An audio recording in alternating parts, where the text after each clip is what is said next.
말씀 구약성경 느헤미야 10장 1절부터 39절까지의 말씀입니다. 구약성경 741쪽 느헤미야 10장 1절부터 39절까지의 말씀입니다.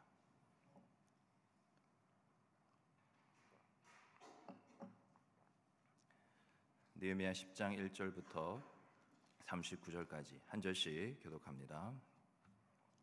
그 임봉한 자는 하가랴 아들 총독 느헤미야와 시드기야, 스라랴, 아사랴, 예레미야, 바술, 아마랴, 말기야, 핫두스, 스바냐, 말룩, 하림, 무레못, 오바댜, 다니엘, 기느돈, 바룩, 무술람, 아비야, 미야민, 마아시아, 빌게, 스마야이니 이는 제사장들이요. 또 레이 사람은 곧 아사냐의 아들 예수와 하나닷의 자손 중 빈누이, 감미엘과 그의 형제 스바냐, 호디야, 그리다, 블라야, 하난, 미가, 루훅, 하사랴, 삭굴, 세레랴, 스바냐, 호디야, 바니, 브니누요. 또 백성의 우두머리들 곧 바로스, 바핫, 모압, 엘람, 사뚜, 바니, 분니, 아스갓, 베베, 아도니아, 비그웨, 아딘, 아델, 히스기야, 아술, 호디야, 하숨, 베세, 하립, 아나돈, 노베, 막비아스, 무술람, 헤실, 무세사벨, 사독, 야뚜아, 블라디아, 하난, 아나야, 호세야, 하나냐, 하숲, 할레에스, 비라, 소맥, 루훔, 하사납, 마아세야, 아이야, 하난, 아난, 말룩, 하림, 바하나이니라. 그의 남은 백성과 제사장들과 레위 사람들과 문지기들과 노래하는 자들과 느디님 사람들과 및 이방 사람과 절교하고 하나님의 율법을 준행하는 모든 자와 그들의 아내와 그들의 자녀들 곧 지식과 총명이 있는 자들은 다 그들의 형제 귀족들을 따라 저주로 맹세하기를 우리가 하나님의 종 모세를 통하여 주신 하나님의 율법을 따라 우리 주 여호와의 모든 계명과 규례와 율례를 지켜 행하여 우리의 딸들을 이 땅 백성에게 주지 아니하고 우리의 아들들을 위하여 그들의 딸들을 데려오지 아니하며 혹시 이 땅 백성이 안식일에 물품이나 온갖 곡물을 가져다가 팔려고 할지라도 우리가 안식일에나 성일에는 그들에게서 사지 않겠고 일곱째 해마다 땅을 쉬게 하고 모든 빚을 탕감하리라 하였고 우리가 또 스스로 규례를 정하기를 해마다 각기 세겔의 3분의 1을 수납하여 하나님의 전을 위하여 쓰게 하되 곧 진설병과 항상 드리는 소제와 항상 드리는 번제와 안식일과 초하루와 정한 절기에 쓸 것과 성물과 이스라엘을 위하는 속죄제와 우리 하나님의 전의 모든 일을 위하여 쓰게 하였고 또 우리 제사장들과 레위 사람들과 백성들이 제비 뽑아 각기 종족대로 해마다 정한 시기에 나무를 우리 하나님의 전에 바쳐 율법에 기록한 대로 우리 하나님 여호와의 제단에 사르게 하였고 해마다 우리 토지 소산의 만물과 각종 과목의 첫 열매를 여호와의 전에 드리기로 하였고 또 우리의 맏 아들과 가축의 처음 난 것과 소와 양의 처음 난 것을 율법에 기록된 대로 우리 하나님의 전으로 가져다가 우리 하나님의 전에서 섬기는 제사장들에게 주고 또 처음 익은 밀의 가루와 거제물과 각종 과목의 열매와 새 포도주와 기름을 제사장들에게로 가져다가 우리 하나님의 전에 여러 방에 두고 또 우리 사물의 11조를 레위 사람들에게 주리라 하였나니 이 레위 사람들은 우리의 모든 성읍에서 사물의 11조를 받는 자임이며 레위 사람들이 11조를 받을 때에는 아론의 자손 제사장 한 사람이 함께 있을 것이요 레위 사람들은 그 11조의 10분의 1을 가져다가 우리 하나님의 전 곳간에 여러 방에 두되 같이 있습니다. 곧 이스라엘 자손과 레위 자손이 거제로 드린 곡식과 새 포도주와 기름을 가져다가 성소의 그릇들을 두는 골방 곧 섬기는 제사장들과 문지기들과 노래하는 자들이 있는 골방에 둘 것이라. 그리하여 우리가 우리 하나님의 전을 버려두지 아니하리라. 아멘. 바벨론에 끌려가 포로 생활을 하였던 이스라엘 백성은 총 3번에 걸쳐서 귀환을 하게 됩니다. 주전 538년에 스룹바벨이 1차 귀환을 이끌었습니다. 그리고 2차 귀환은 에스라가 458년에 이끌었습니다. 그리고 마지막 3차 귀환은 느헤미야가 성벽을 재건하기 위해 귀환을 이끌었습니다. 스룹바벨, 에스라, 느헤미야라는 하나님의 사람들의 수고와 애씀이 있었지만요, 결국 저들을 다시 돌아가게 하신 분은 누구십니까? 하나님이십니다. 하나님이 이렇게까지 하신 데에는 저들과 맺으신 관계가 있기 때문이었습니다. 그 관계는 바로 언약 관계입니다. 거룩하신 하나님의 말씀으로 맺어진 관계입니다. 우리가 인간 사이의 그런 관계에서는 불신 가운데 얼마든지 또 상황에 따라 서로의 유익을 다시 한번 돌아보면 언제라도 깨어질 수 있죠. 다시금 재계약되지 않고 갱신되지 않을 수가 있습니다. 그러나 하나님 자신이 거룩하시고 영원하신 분입니다. 우리가 하나님과 동등한 위치에서 관계를 맺은 것이 아닙니다. 그러하기에 하나님이 영원하시고 하나님께서 우리를 사랑하시되 우리보다 먼저 사랑하셔서 우리에게 다가오셔서 그 사랑 안에 거하기 위해, 그 관계가 필요하기에, 말씀을 통하여서 영원하신 말씀이기에 우리의 불신과 우리의 부족함과 우리의 배반에는 상관없이 하나님께서 말씀을 통하여 맺으신 그 언약은 언제라도 이와 같이 깨어지지 아니하고 영원하다는 것을 꼭 기억하시기 바랍니다. 그래서 하나님이 그 언약의 관계에 우리가 있기 때문에 포기하지 않으시는 것이고, 우리를 버리지 않은 것이고, 우리를 사랑하시되 끝까지 사랑하시며 영원토록 우리와 함께 하시는 이유가 바로 이것이죠. 우리가 세상 가운데 어떤 계약, 그 관계를 보면 영원한 것이 없기에, 이 땅에 다 속한 것이기에, 이 땅은 반드시 그날에 사라질 수 없기에, 밖에 없기에, 심판받기에 언제라도 깨어질 수 있지만 다시 한번 꼭 기억하십시오. 하나님과 나, 바로 우리는 영원한 말씀을 통하여서 맺어지기 때문에 하나님의 말씀, 풀은 마르고 꽃은 시드나 하나님의 말씀은 영원하리라는 그 성경의 기록대로 하나님과 우리의 관계는 영원하다는 것을 꼭 기억하시기 바랍니다. 성경에서 매우 중요한 개념이라서 그래요. 그러면 언약이 왜 이렇게 중요할지 우리가 그 증거를 말씀을 통해서 또한 살펴볼 수 있는데요. 히브리서 8장 10절 말씀입니다. 또 주께서 이르시되 그날 후에 내가 이스라엘과 집을 맺을 언약은 이것이니 내 법을 그들의 생각에 두고 그들의 마음에 이것을 기록하리라. 나는 그들에게 하나님이 되고 그들은 내 백성이 되리라. 아멘. 언약은 하나님과 사람 사이의 약속인데요, 그 약속은 한결같이 나는 너희의 하나님이 되고 너희는 나의 백성이 된다는 약속입니다. 이 성경 66권, 구약과 신약이죠. 하나님의 약속들로 가득 찬 이 성경이 말하는 게 결국은 하나님은요, 나의 하나님이시고 나는 하나님의 백성이라는 겁니다. 그래서 말씀 가운데 은혜도 주시고 복도 주시고 구원도 있는 겁니다. 여러분, 우리가 살면서 감사하고 또 감사하는 것은 어느 것 하나 당연한 것 없기 때문 아닙니까? 그렇죠? 하나님의 강권적인 사랑으로 하나님과 나와 우리와 사이의 그런 관계가 이미 맺어진 일이라고 해서 하나님이 나의 하나님이신 것과 나는 하나님의 백성이라는 것을 너무나 당연하게 여기며 그래서 너무 쉽게 잊고 살아서는 안 됩니다. 또 한편으로 우리가 이 약속을 날마다 우리가 가까이 하고 마음에 새기고 또 새기지 않으면 우리가 이것을 너무나 당연히 여기는 것, 쉽게 여기는 것, 그것은 시간 문제입니다. 수많은 하나님의 약속들은 성경책 안에 글자들로만 새겨져 있지 않고요, 이미 내 안에, 우리 안에 수많은 약속들로 우리 마음판에 새겨져 있다는 것을 믿으셔야 합니다.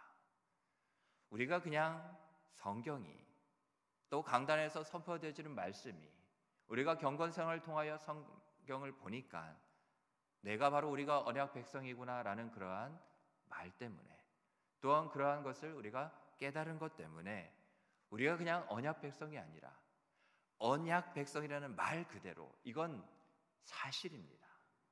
분명한 거예요. 그래서 언약 백성이면 세상 나라 사람들, 세상 백성이 아니기에 우리에게는 하나님의 약속이 있음을 항상 믿어야 될 줄 마음에 새기시기 바랍니다. 그래서 믿음을 주라는 거예요. 우리에게 주신 믿음 가운데 그 믿음이 우리 안에 있는데 그 약속도 어디에 있다는 거예요? 우리 안에 있다는 거예요. 그래서 하나님이 주신 약속과 그 약속에 대한 우리의 그런 신앙과 삶의 태도, 반응은 오직 하나이어야 되기 때문에 바로 믿음이죠. 그래서 우리에게 믿음을 주신 겁니다. 그 믿음을 통해서 어떤 일이 일어났어요?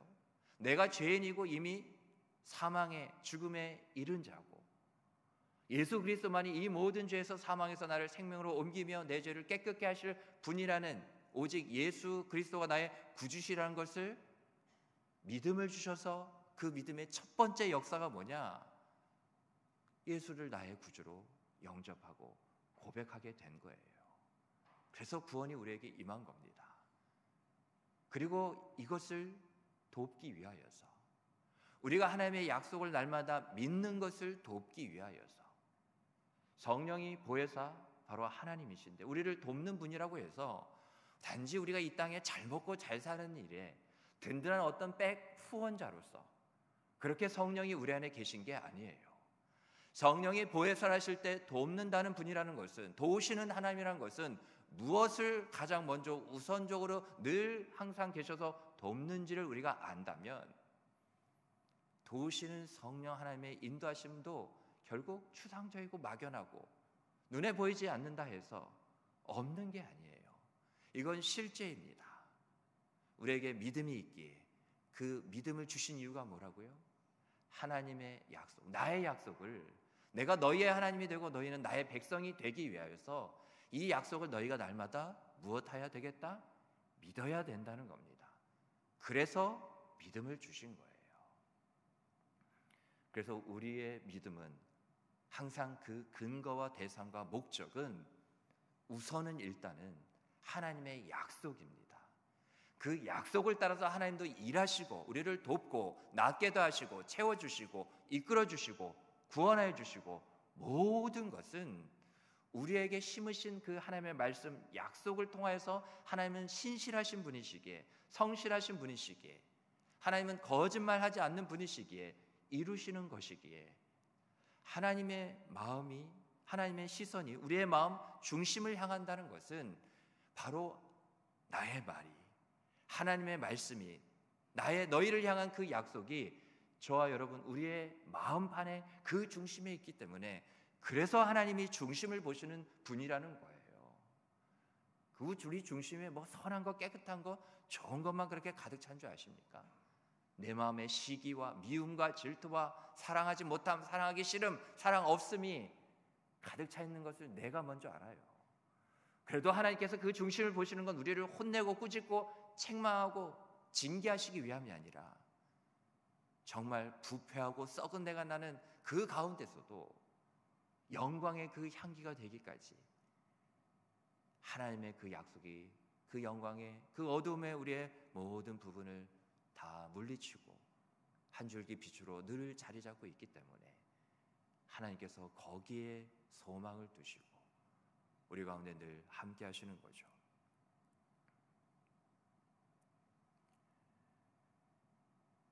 오늘 설교 말씀을 통해서 언약신앙이거든요.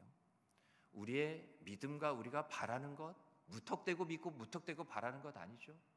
우리가 날마다 신앙할 수 있으면 하나님의 약속의 말씀이 날마다 새롭게 거듭하여서 그 강권적인 사랑 가운데 우리에게 임하기에 다시 말해 하나님이 내게 주신 거룩한 약속들에 대한 영적인 우리의 모습이 영적인 우리의 현주소가 다시금 회복되고 한번 새로워지기를 간절히 바랍니다. 그래서 우리가 본문을 보면 첫 번째로요, 하나님의 백성인 우리는 거룩한 약속을 따라 신앙을 지킵니다. 거룩한 약속을 따라 신앙을 지켜요. 여러분은 약속을 얼마나 잘 지키는 사람입니까? 주변에서 나를 평가할 때 정말 약속을 잘 지키는 사람으로 평가하는지요? 제가 이렇게 질문을 드려보는 이유는요, 신앙은 약속이기 때문에 그렇습니다. 위로는 하나님을 향한 약속이고, 또 우리에게 공동체를 주셨기에 우리가 서로를 향하여 수평적으로 우리가 서로를 향한 신앙, 바로 약속이에요. 물론 신앙은 누가 대신해 주는 것 아니기에 수직적으로 보면 하나님과 나 1대1의 그러한 약속이 신앙, 개인적인 신앙이라 할 수 있죠. 개인적인 영성입니다. 그런데 무엇도 있어요? 공동체 신앙도 있잖아요. 이거 오늘 처음 들어보신 말 아니죠? 공동체 영성이 있죠. 우리가 서로를 향하여서도 함께 신앙생활을 한다는 것은, 신앙은 무엇이기 때문에? 약속이기 때문에. 무엇에 근거한?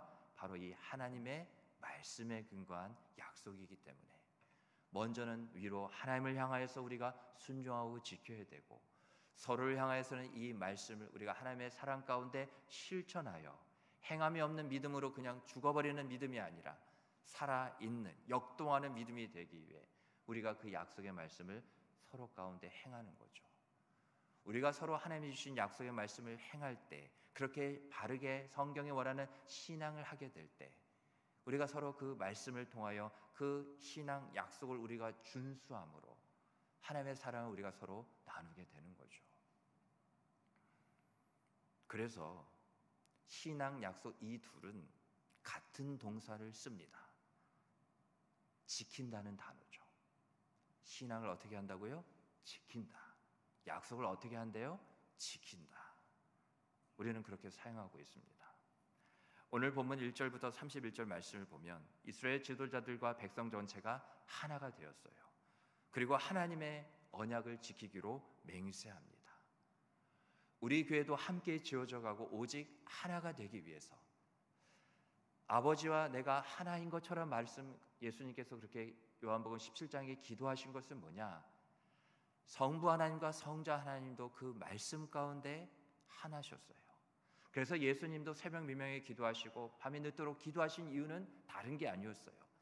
우리에게도 주기도문을 통해서 가르쳐 준 것처럼 하늘에서 뜻이 이루어진 것처럼, 아버지의 뜻이 그런 것처럼, 십자가에서도 땀방울이 핏방울이 되기까지 나의 원대로 하지 마옵시고 아버지의 원대로 하옵소서라고 기도하신 것처럼, 예수님은 겟세마네 동산 십자가를 지시기 전에만 이렇게 기도하신 게 아니라 우리가 그 한 단면을 보더라도 주님이 늘 어떻게 아버지를 향하여 기도했는지를 우리가 알 수 있는 거죠. 그래서 우리가 하나가 된다는 것은 그냥 이렇게 모여서, 물론 모이기를 힘써야 됩니다. 때가 악하고 마지막 때가 가까웠기 때문에 모이기를 피하는 어떤 사람들의 습관과 같이 우리가 옛사람의 모습을 계속 고집하면 안 돼요. 그런데 우리가 하나가 된다는 것은 늘 이것을 기억하시기 바랍니다.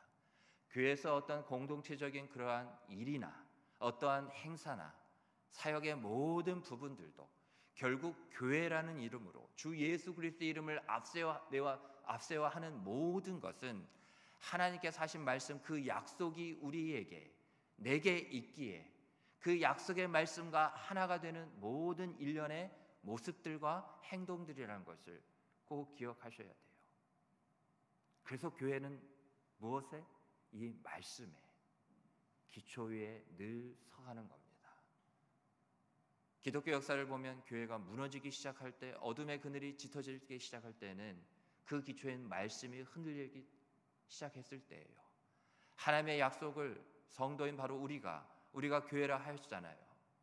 교회인 내가 하나님의 약속을 가벼이 여기고 그 약속을 최우선적으로 지키며 살고자 않을 때, 약속을, 하나님의 말씀을 지키는 것과 신앙을 지키는 게 결코 다른 게 아니거든요. 같은 겁니다. 그래서 오늘 본문 가운데 이스라엘 백성의 지도자들과 전체가 하나가 되어서 하나님의 언약을 지키기로 맹세합니다. 포로지에서 돌아온 84명의 명단이 오늘 앞부분에 기록이 되어 있는데요.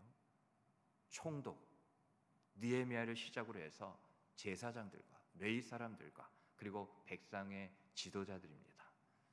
바로 이스라엘 공동체 전체를 대표하는 자들이에요. 그래서 84명의 서명은 단지 84명의 개인들의 다짐이 아니라 이스라엘 공동체 전체가 하나님 앞에 맹세한 겁니다. 대표성인 거예요. 이스라엘 백성이 바벨론 포로가 된 것은 우리가 기억하는 것처럼 저들의 국력이 약해서가 아니었습니다. 바로 하나님의 언약을 무시했기 때문에 그래요. 하나님의 언약 말씀을 무시하는 것에 대해서는 긍휼이 있을 수가 없습니다. 오직 심판만이 있다는 것을 우리가 늘 기억하셔야 돼요. 우리가 하나님의 언약을 무시하지 않기 위해서는 무엇을 선행해야 돼요? 잊으시면 안 돼요. 잊지 않기 위해서 하나님의 언약의 말씀을 그래서 늘 가까이 해야 한다는 겁니다.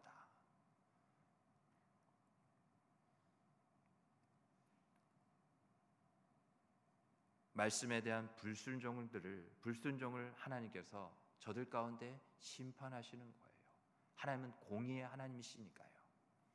그래서 포로 귀환 후에 가장 먼저 해야 할 일은 언약을 갱신하는 일이었습니다. 언약을 갱신해야 무너지고 끊어져 버렸던 하나님과의 관계가 다시금 이어지고 회복되기 때문에 그래요. 하나님이 저들을 먼저 절대로 버리신 게 아니라니까요. 하나님의 손길은, 그 구원의 손길은 늘 한결같이 그 표심판을 거두신 적이 없었어요. 다만 저들이 하나님의 그 손길을 뿌리친 거죠. 놔버린 겁니다. 이제 다시 하나님의 언약 백성으로 살겠다는 언약의 갱신이 있어야, 그 새로움이 있어야 비로소 하나님의 백성의 삶을 시작할 수 있습니다. 내가 기독교인이라고, 내가 교회 다닌다고 여러분 우리가 하나님의 백성으로, 하나님의 사람으로 살 수 있는 게 아니에요. 우리가 예수 생명을 통해서 하나님의 백성으로, 그리스도인으로, 성도로 살아가는 삶의 그 기저에 강한 물줄기가 하나 있다면 그건 하나님의 약속이 있기 때문에 그래요. 내가 나를 봐도 늘 100점이에요? 그렇지 않잖아요. 부족한 게 있어요. 그럼에도 불구하고 하나님은 우리를 절대로 포기하지 않으신다니까요. 아니, 포기하실 수가 없다니까요. 그 언약이, 약속의 말씀이 있기 때문에 그래요. 여러분, 내 삶을 돌아보면 하나님과의 수많은 약속들에 대해서, 그 약속들을 실패하셨습니까? 그런데요, 진짜 실패는 여러 가지 거룩한 약속들을 여전히 지키지 못한 채로, 어긴 채 그대로 아무것도 하지 않고 가만히 있는, 바로 그것이 가장 큰 실패입니다. 사단마귀, 즉 악한 영과 어둠의 세력이 원하는 게 바로 이거예요. 하나님은 얼마든지 용서하시고 미쁘시고 의로우시기 때문에 모든 불에서 우리를 깨끗하게 하실 준비가 항상 되어 있으신 분이에요. 그리고 이미 우리의 연약함을 아셔요. 그 약속을 우리 스스로는 하나님을 향하여서, 하나님에 대해서 다 홀로 이룰 수 없다는 것을 하나님도 아신다니까요. 그래서 다시 거듭 말씀드리지만 도우시는 보혜사 성령을 우리에게 주신 이유가 바로 이 때문이에요. 사단이 원하는 것, 그냥 몇 번의 실패가 아니라, 반복되는 실패가 아니라요, 그 실패로 더 이상 그 어떠한 영적인 노력 없이 그냥 저냥 신앙생활 하는 것을 저 사단마귀의 악한 세력과 어둠의 영들은 원하고 있습니다. 잘 분별하셔야 돼요.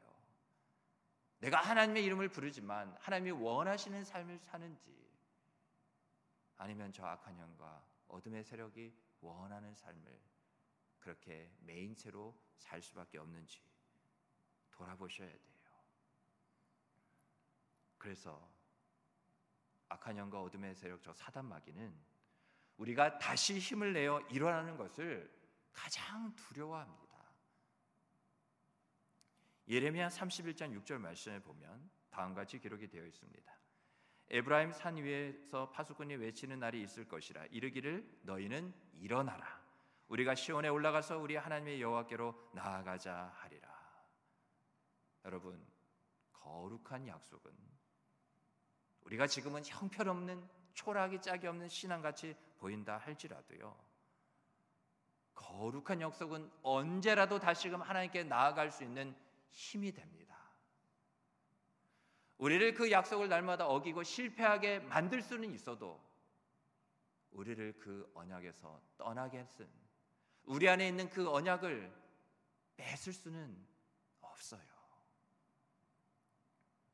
그래서 하나님은 우리가 제발 나의 언약 백성이라는 것을 잊지 않기를, 늘 기억하기를 원하고 계십니다. 우리가 방금 살펴본 말씀처럼 일어나십시오. 언제까지 그렇게 영적으로 주저앉아 계실 겁니까?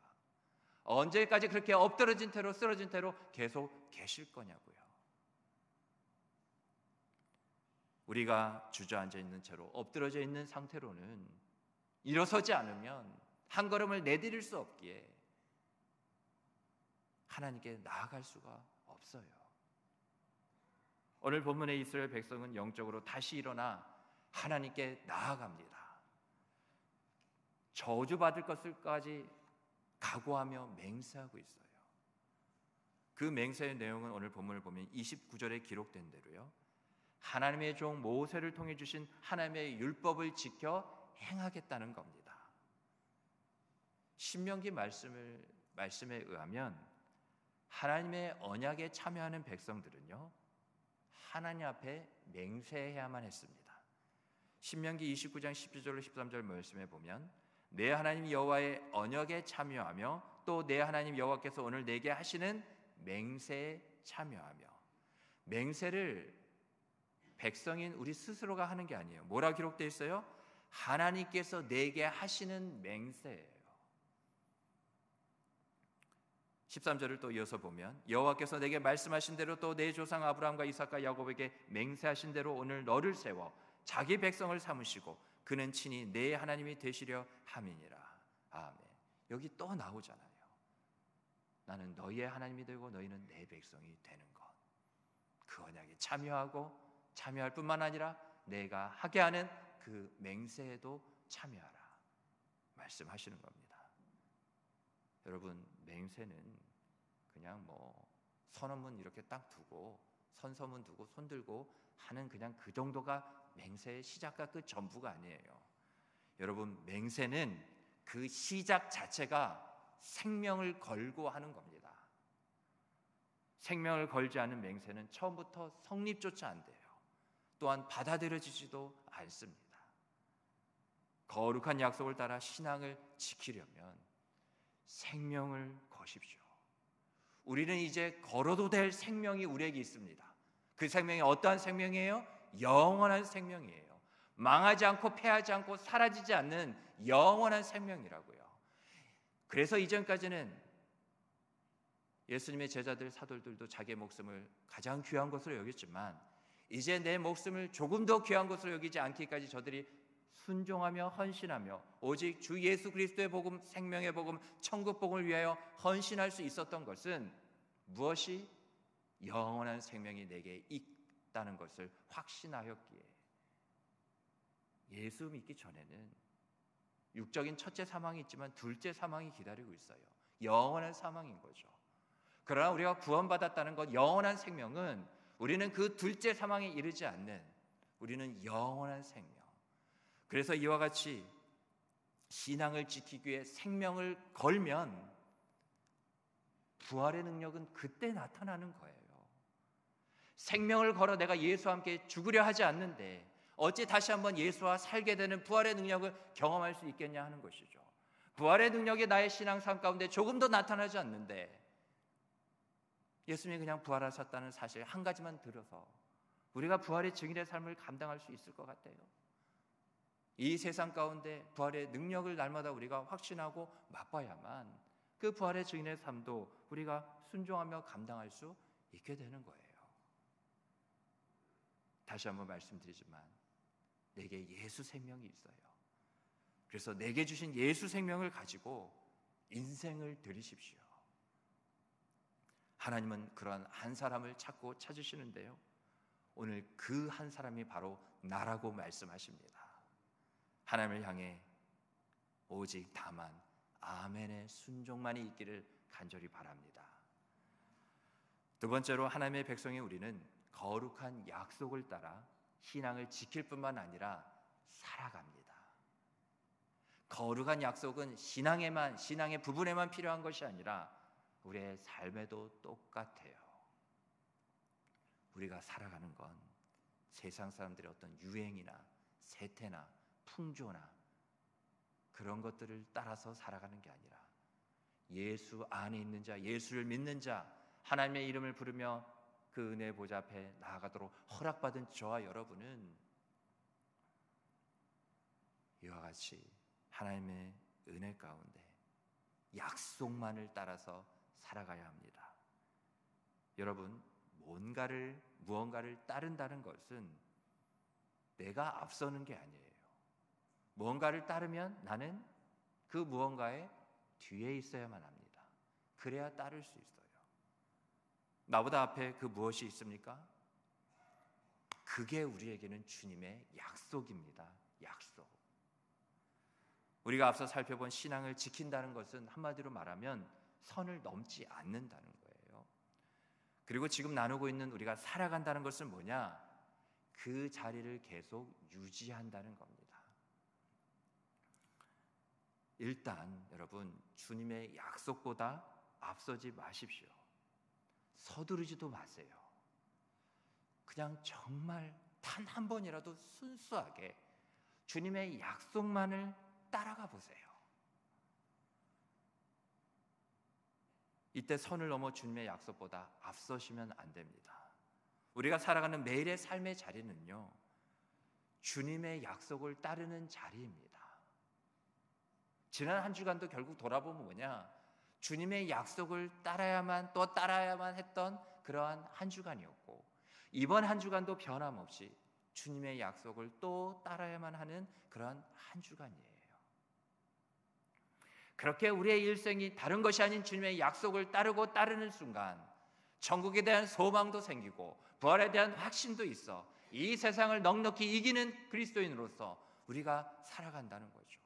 이기려면 사기가 꺾여서는 안 돼요. 그 사기를 날마다 우리 가운데 우리 안에서 진작시키는 것이 뭐냐? 주님의 약속입니다.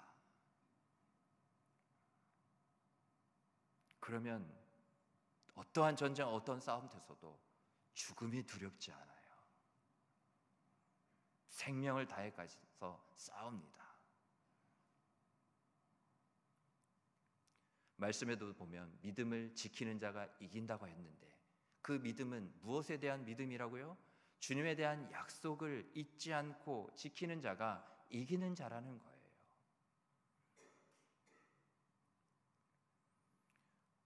무언가가 내 앞에 있다는 것을 기분 나빠하지 마세요. 또 불편해하지도 마세요. 무언가가 앞에 있을 때는 바로 그것이 모든 공격으로부터 나를 지켜주는 방패가 되고요, 또 피할 바위가 되는 겁니다. 나를 안전하게 지켜주는 것이죠. 무엇이요? 주님의 약속이에요. 약속.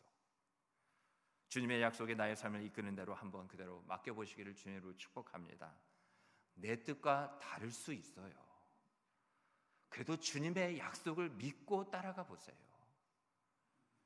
다를 뿐이지 망하거나 끝난 것은 아니잖아요. 앞서 나눈 본문의 내용을 기억해 보면요, 이스라엘 백성이 거룩한 언약 백성을 잊지 않고 맹세했다고 그랬죠.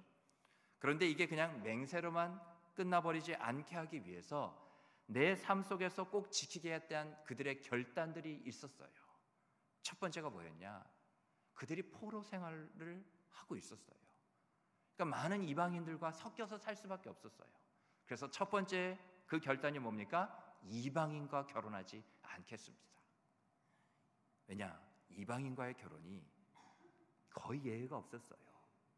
우상숭배로 이어지는 것을 원천적으로 막겠다는 신앙의 결단이었어요. 단지 많은 우리의 일상의 인생 가운데 결혼 생활의 그런 한 조각의 결단이 아니라, 한 부분의 결단이 아니라 우리의 인생의 전부와 다름없는 신앙의 영적인 결단이었다고요. 또 어떤 결단이 있었냐? 안식일과 안식년을 지키겠습니다. 안식에 하는 상거래, 안식년에 하는 경작, 이 모두를 금하겠다는 거예요. 이런 결단은 결국 뭐냐? 언약 백성으로서의 삶의 기초가 회복되는 것을 의미하고 있습니다.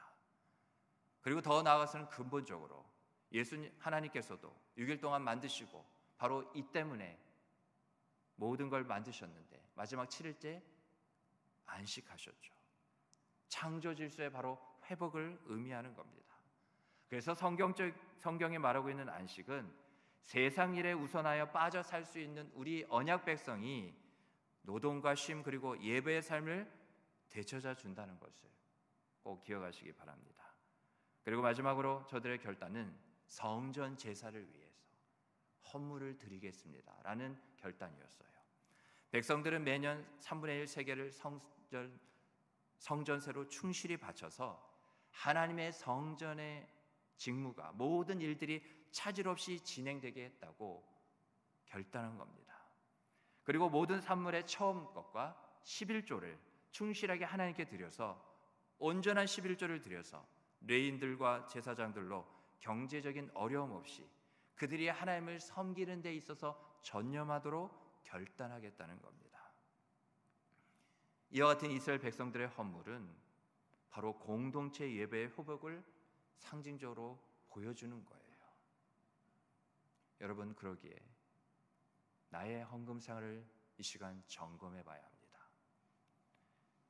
이것 따지고 저것 따지면서 내 것도 아닌데 다 하나님의 것인데 하나님이 주신 것인데 그 하나님께 인색함으로 드리고 있지는 않습니까?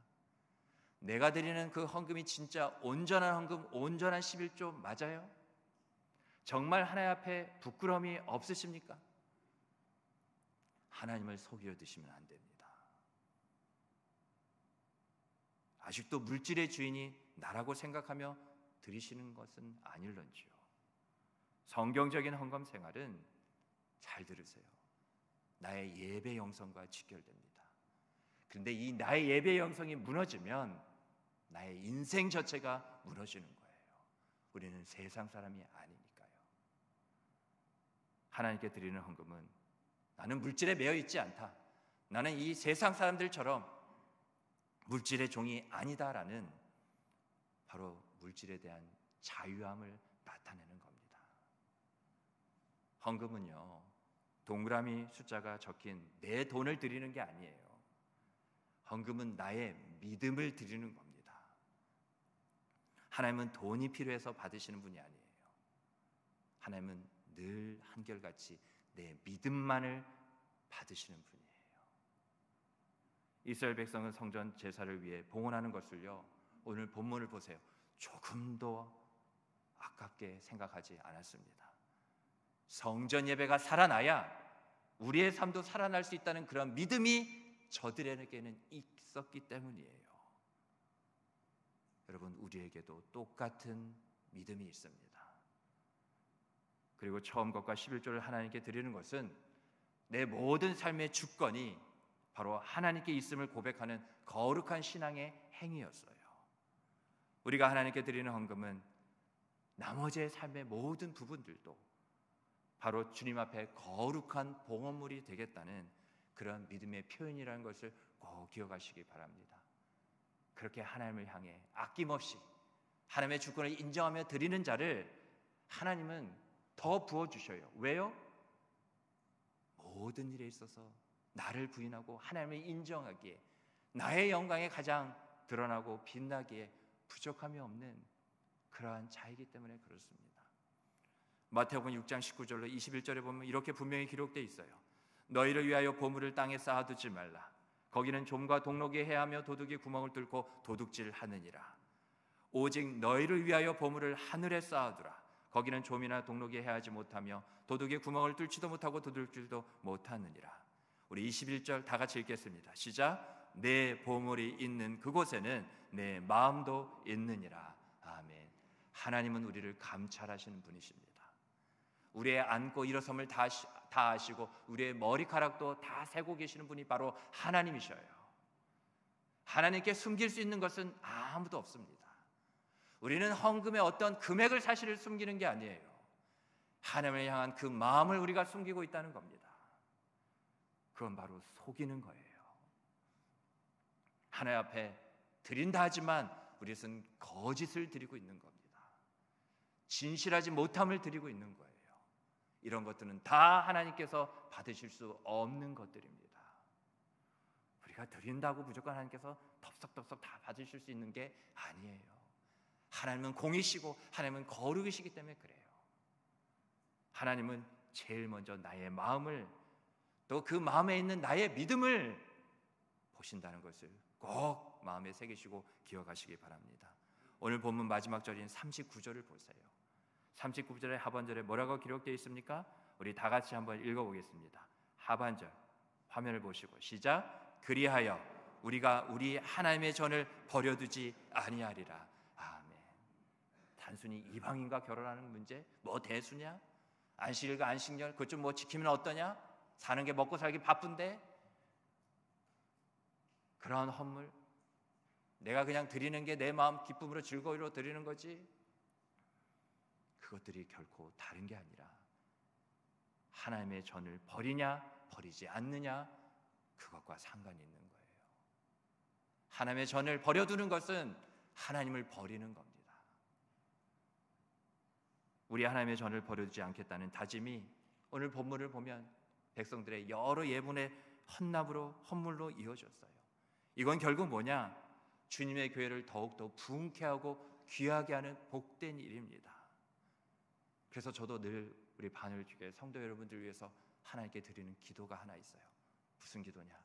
하나님, 우리 성도들이 교회를 사랑할 수 있게 해주세요. 여러분도 기도하셔야 돼요. 내 남편이, 내 아내가, 우리의 자녀가 교회를 사랑할 수 있게 해주세요. 하나님을 어떻게 버린 줄 아세요? 그 처음은 하나님의 전을 버린 데서부터, 하나님의 전을 버렸기 때문에 멀리하는 데서부터 시작된다는 것을 꼭 기억하시기 바랍니다. 말씀을 맺겠습니다. 여러분은 하나님의 거룩한 약속 가운데 살아가는 자들로서 어떤 신앙에 바로 지금 오늘 맹세와 결단을 하시겠습니까? 설교 시간은요, 좋은 말씀 듣고 그냥 귀 호강케 하고 가는 시간이 아니에요. 자복하고 통회하는 마음으로 내리는 맹세와 결단이 늘 여러분 가운데 있어야 합니다. 그냥 이 자리에 나왔다고 하나님께서 우리의 예배를 받으시는 게 아니에요. 우리가 설교 때 늘 드리는 그래서 찬양도 무슨 찬양인 줄 아세요? 결단 찬양인 거예요. 왜 제가 하나님의 은혜를 붙잡고 우리가 이 찬양을 믿음의 고백으로 결단하며 나아갑시다 드리는 줄 아세요? 하나님께서 지금 말씀을 통하여 방금 전까지 은혜를 다 부어주셨거든요. 이제는 내 차례, 우리 차례인 거예요. 그 주신 말씀의 은혜 가운데 내가 어떻게 반응하는지를 하나님은 보시기 위해 은혜를 주신 거예요. 맹세와 결단, 바로요 하나님 앞에 서 있는 자들이 하나님 앞에서 보여야 될 모습인 줄 믿으시기를 주님으로 축복합니다. 아멘.